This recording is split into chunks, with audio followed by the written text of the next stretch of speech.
Greetings, adventurers! This is Lorne, your guild advisor, with a new review and spoiler discussion for the latest installment of the bottom-tier character Tomozaki light novel series, Volume 6. I'll start with a short spoiler-free review, summarizing my general thoughts about the novel for the first parts of this video, and then head into spoiler discussion. The sections will be clearly marked with timestamps. Now for the review.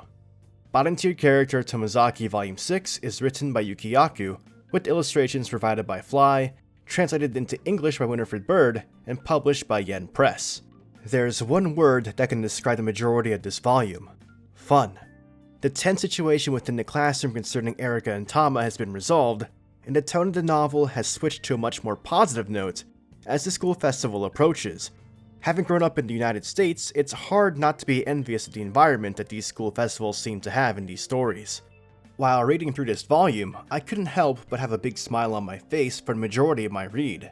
Tomozaki's interactions with the various characters are a joy to see, and it's obvious how much more comfortable he is with everyone.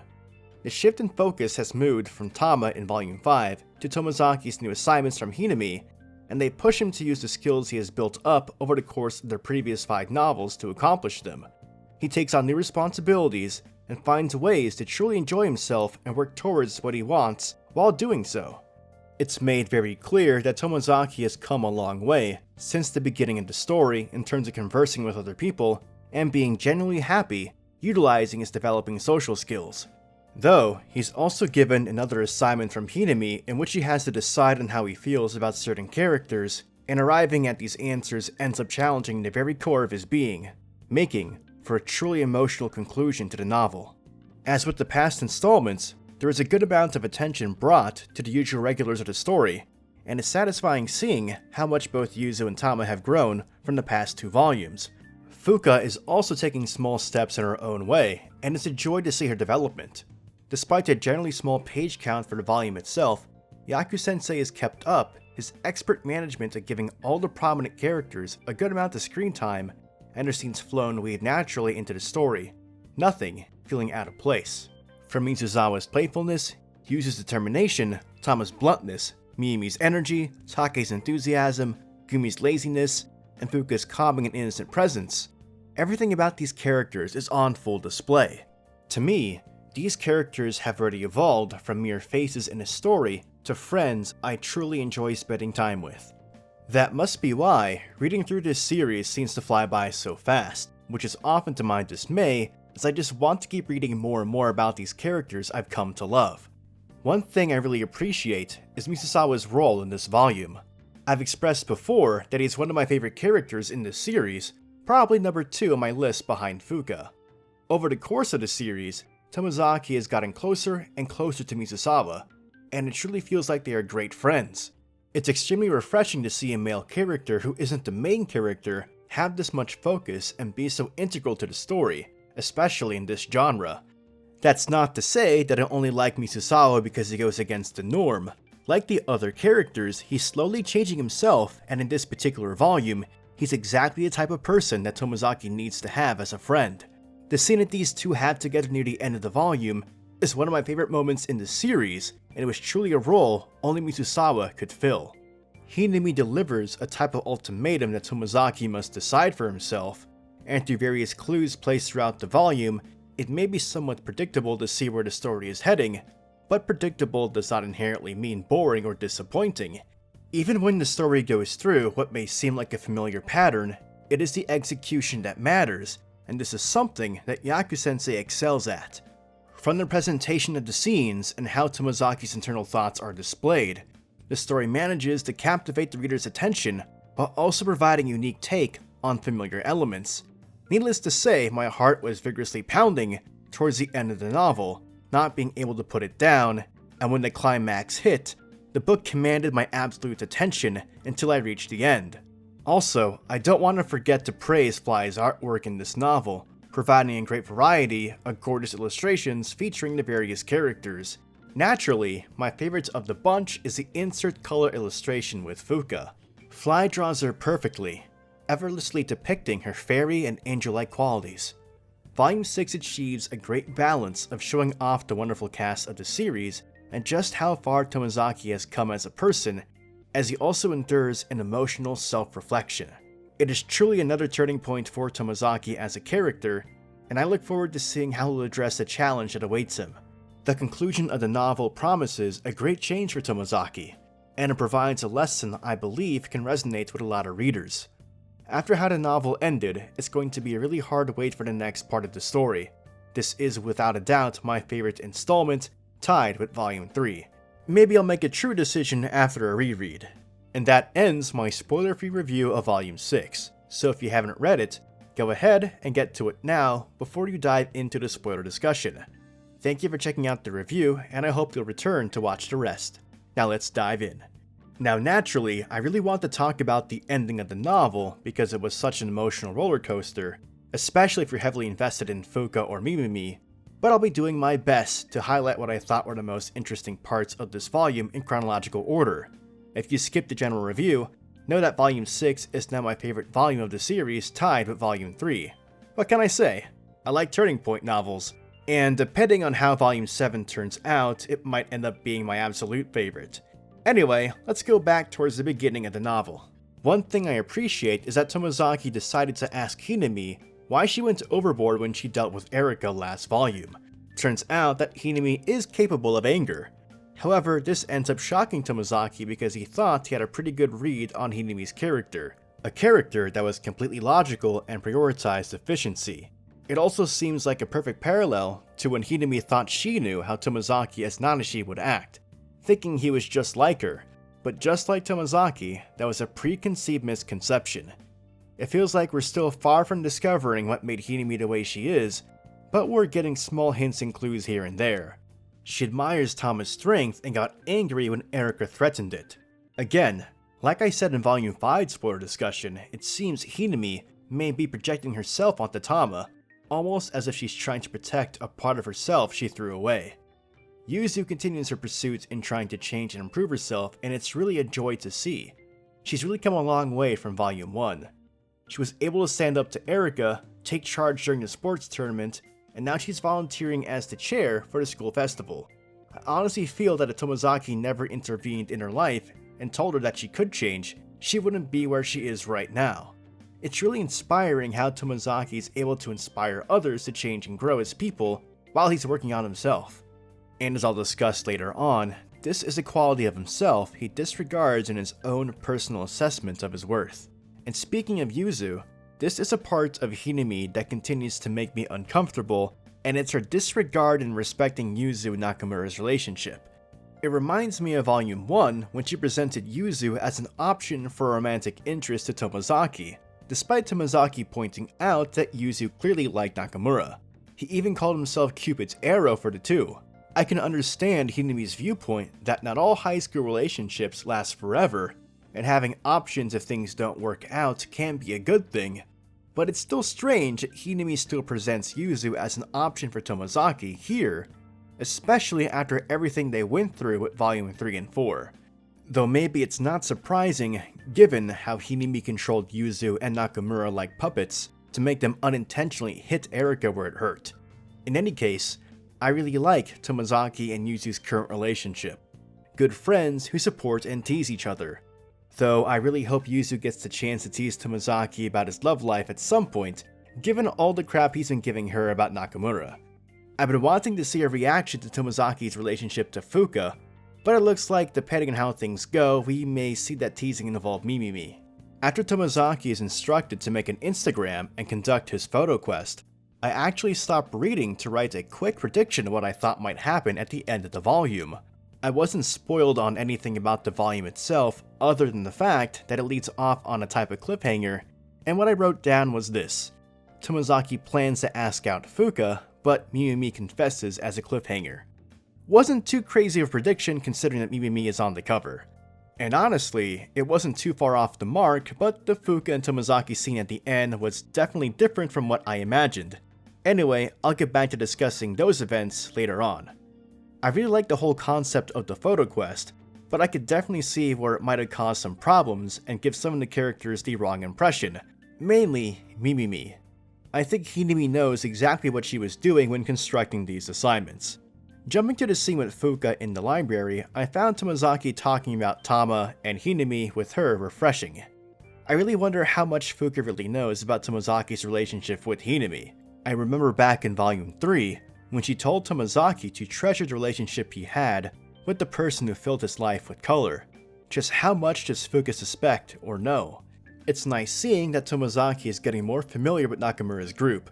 Misasawa is a given, but it's great that Tomozaki can play against Nakamura in games and genuinely have fun doing so. And Take has been great in the support role for whenever Tomozaki needs a hype man, even when Take steals his photo for Twitter purposes. Good thing no one asked why Take calls Tomozaki Farm Boy. Tomozaki has clearly been getting better at conversing with others as he got along with Tachibana in Volume 4, and now he's even talking to other girls in the class successfully. He got Kashiwazaki to follow his Instagram. It's interesting she got her own illustration. We then head into one of the many misunderstandings that Mimi might be having about Tomozaki when he invites her out for ramen. It's clear by this point that Mimi is interested in Tomozaki in some way, and it's not like this is coming from out of nowhere. Like she said, he was involved with her quite a bit during the student council election and helped her out of a funk as a result of that. Then she witnessed Tomozaki doing his best to help Tama in Volume 5.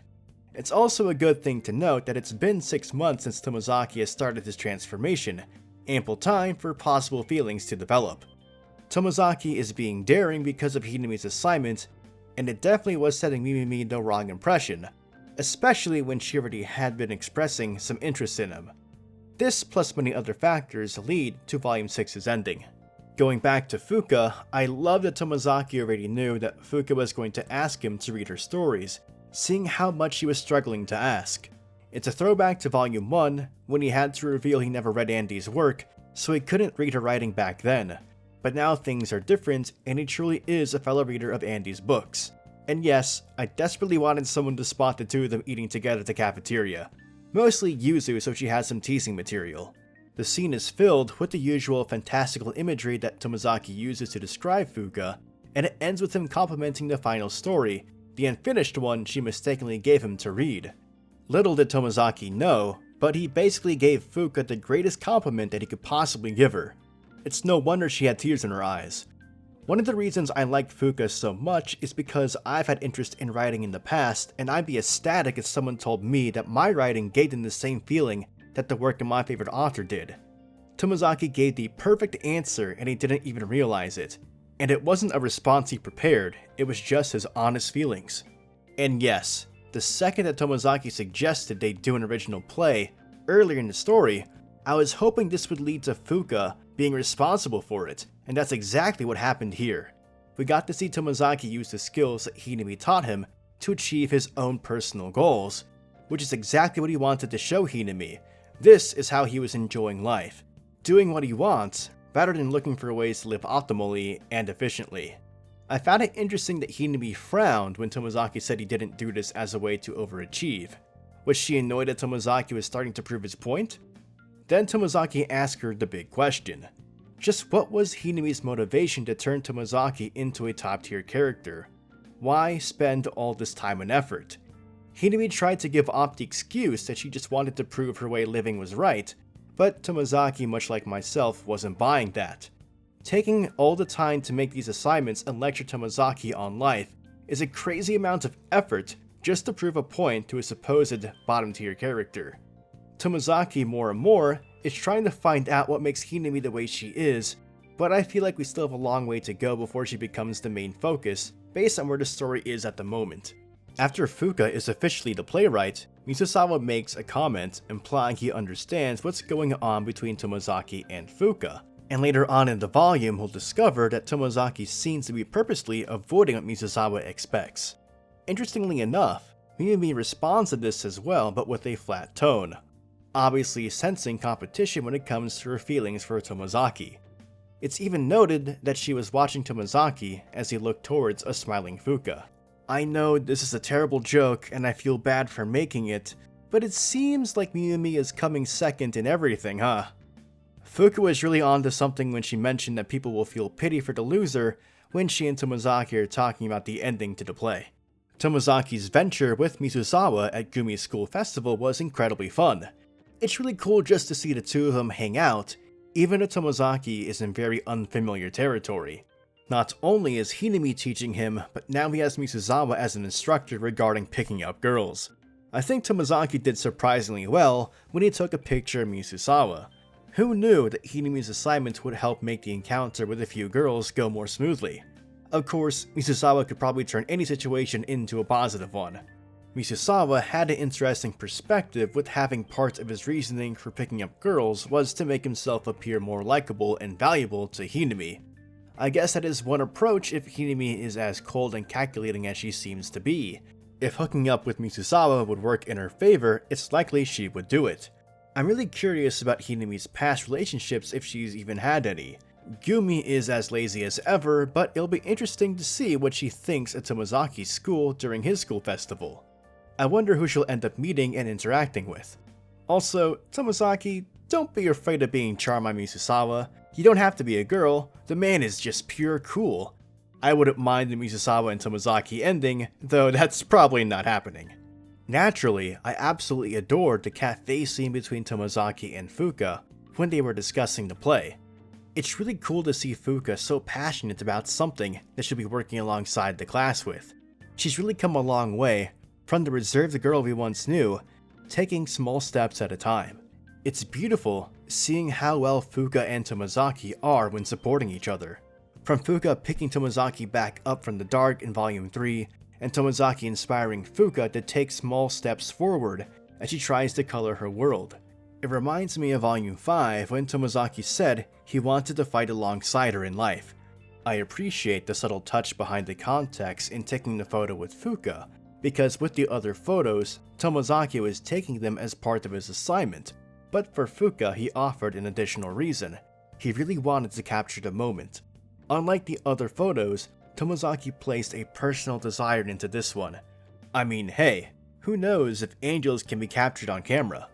I also am really curious about what their expressions were like in the photo they took together, especially considering they both got incredibly flustered when their hands touched. Yes, I did let out a kya when that happened. The casting for Fuka's play was very interesting to me. Without a doubt, Alucia was going to be Hinami, but as for Libra and Rei, I can't help but feel like Fuka created these characters with Tomozaki and herself in mind. Just going by the gorgeous color illustration, there's clear intent with how the characters were designed. Rei has the same silvery short hair as Fuka, while Alucia definitely has Hinami's hairstyle. As for Libra, his hair is a bit lighter than Tomozaki's, but I can't imagine this being based on anyone else. Erika's character is perfectly spot on. Even though romance wasn't the core of the story, whenever love was involved, people tended to focus on that. It almost feels like a commentary by Yaku-sensei, and it's very true. At its core, bottom-tier character Tomozaki is not a series about love, but on how a character like Tomozaki can change his worldview and improve himself if he wants to put in the effort. Romance just happens to be part of it. But that element is something I'm heavily invested in because I love these characters. Then there's how Fuka is struggling to decide on an ending for the play, which in a way feels like a reference to herself, Hinami and Tomozaki. Let me just get back into my AP English zone for this one. It's only been about 9 years. When Fuka says she knows what she wants Libra to do, I can't help but feel this is her saying she wants Libra to choose Rei. In essence, have Tomozaki choose her. When she said she has to do what's best for the story, that makes me think that she's trying to push her own feelings aside for what seems to be an objectively better outcome. Libra being with Alucia, or Tomozaki being with Hinami in this case. But this seems like a very flawed way to look at love. Love is an extremely personal emotion, and decisions around it shouldn't be made trying to reach some theoretically optimal outcome. We discover that Tomozaki is making excuses to look away from his own feelings, but it seems Fuka has her own version of looking away herself. I just want these two people who clearly want to be together to admit their feelings and be together. I'm very curious about what answer Fuka was expecting when she straight up asked Tomozaki if he liked anyone. I wonder if Fuka did this to drum up her own resolve based on his answer, only to be disappointed when she didn't get an answer at all. When Tomozaki said he wanted to give her the truth, this is the moment my heart started pounding, and I was trying very hard not to have my eyes skip ahead like I sometimes tend to do when an exciting moment in a story is about to happen. I had to block the text with my hands so I would not read ahead. And the answer we got was definitely not what I was expecting, and though I wanted Tomozaki to confess right then and there, I really like the potential for growth Tomozaki will have because of this. Not having the right to choose a person. A response that's built upon incredibly low self-esteem. Tomozaki feels that he's so worthless he couldn't possibly deserve affection. He let Fuka see the absolute worst of himself. I really wonder what Fuka was thinking in that moment, but I think the fact that Tomozaki let Fuka see this displays how much trust he has in her. Then we get to Miyumi's confession, a very Miyumi style one if I might add. A lot of hints and clues are being built up into this ultimate moment, and it leaves Tomozaki completely stunned. After saying he didn't deserve to impose on other people, here comes someone saying that she likes him regardless of what he thinks himself to be. And thank God for Mitsusawa. I don't even want to imagine what Hinami would have told Tomozaki to do in this situation. I feel like she would have lectured him for being a wimp and then tried to get him into a relationship with Mimimi, even if that's not what he would have wanted. I said it's in the general review, but this talk between Tomozaki and Mitsusawa is one of my favorite moments in the entire series. Mitsusawa knows Tomozaki enough now to realize how he thinks and how he views himself, and tells him exactly what he needs to hear. Stop running away. Cut it out with the masochistic shit. We've seen this countless times throughout the series. Tomozaki constantly calls himself a bottom tier character, even after progressing as far as he has in Volume 6. Despite his obvious development, he still considers himself worthless and uses that as an excuse to run away from facing his own feelings. In a way, this hits close to home, as it reminds me of myself. I've locked away my own feelings before, thinking that I was not adequate enough for someone and moved on with my life.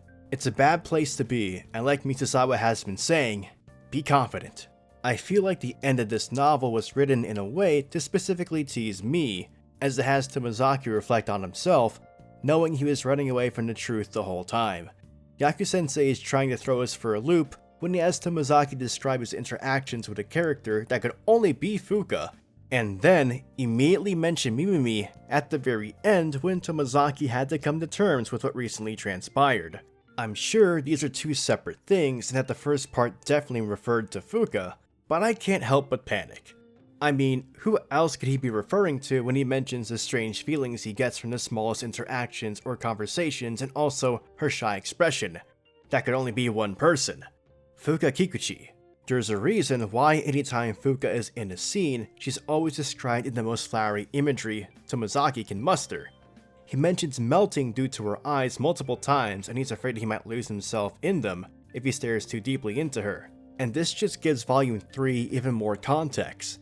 During the fireworks, Tomozaki was already at the point where he wanted to be genuine with Fuka and wouldn't do anything that would betray his or her feelings. Yet he still said he had the complete capability to confess his feelings. But he held back in his protests against Hinami's methods. But maybe there was more to that. Maybe that small part of him was also holding him back. That he didn't have the right to choose. Mitsusawa is obviously perceptive, and he linked Tomozaki and Fuka together ever since the last volume, so it's not a surprise he thought something happened in the library between the two of them. Heck, Tomozaki was feeling inklings of worry when Mitsusawa called Fuka cute in Volume 5 as well.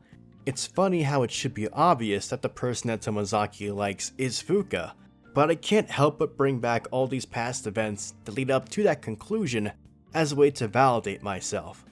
I'm simply scared that the story won't go in the way I thought it would be heading, but I'm sure Yaku-sensei would not have created all these hints and clues only to throw them away for a twist. Sorry Miyumi, you're coming in second again, but I do think her confession is what sparks Tomozaki into realizing that he is worthy of affection. I'll give her credit for that. Tomozaki has to learn to love himself before he can find the will to accept love from other people. After all, if you don't value yourself, you just end up hurting the people who care about you. Some good lessons to keep in mind. Now I really wonder how that comedy routine Miyumi wanted to do with Tomozaki is going to go now. The wait for Volume 7 is going to be an extremely painful one. For those of you who don't know, the next volume that will be released by Yen Press is volume 6.5, which is a short story compilation which focuses on the feelings of Hinami, Fuka, Miyumi, and Yuzu, which also serves as a bridge from volume 6 to 7. And that's just from the overview you can read when pre-ordering the novel. It is scheduled to release on August 17th, 2021, so almost 5 months away.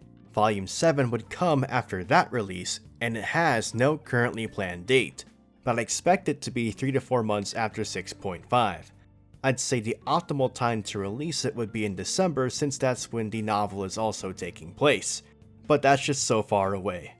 We'll be waiting a long time for a true continuation of the story, but I'm very curious about these stories in 6.5.